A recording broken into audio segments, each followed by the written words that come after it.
সত্যি সত্যি যেখানেই যাই আমার গান নিয়ে সবসময় মনে হয় যে সামনে যারা আপনারা দর্শক হিসেবে থাকেন অথবা শ্রোতা, সবাইকে আমার খুবই চেনা মনে হয়।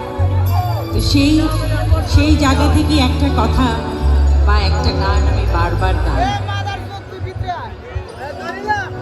তোমায় দেখে মনে হয় হাজার বছর তোমার সাথে